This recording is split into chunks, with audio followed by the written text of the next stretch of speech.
আসসালামু আলাইকুম গাইস, আমি বর্তমানে লোকাল বাজারে আছি ৬০ ফিট পাকা মসজিদ।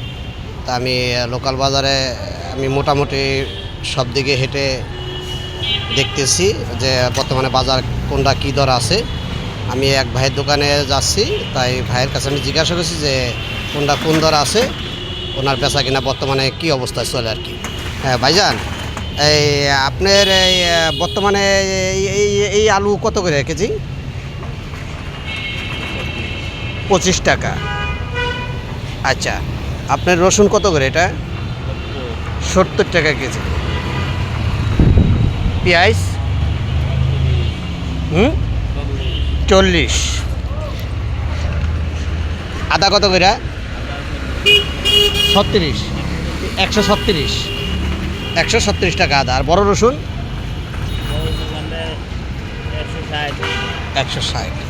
ভাই বর্তমানে আপনার বেচা কিনা আপনার কীরকম চলে ভাই? আপনার বেচা কিনা চলে ঠিক মতন? ঠিক মতন চলে না, কম চলে। তাতে আপনি কি পোষায়? পোষায় না। হ্যাঁ না, তাহলে কীভাবে চলেন আপনি? এ আল্লাহ জানে চলে, এমনি চলতেছি।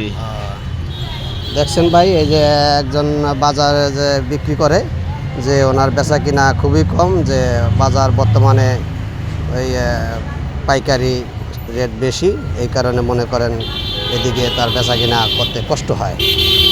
ঠিক আছে ভাইজান, আল্লাহ হাফেজ। ওকে, থ্যাংক ইউ।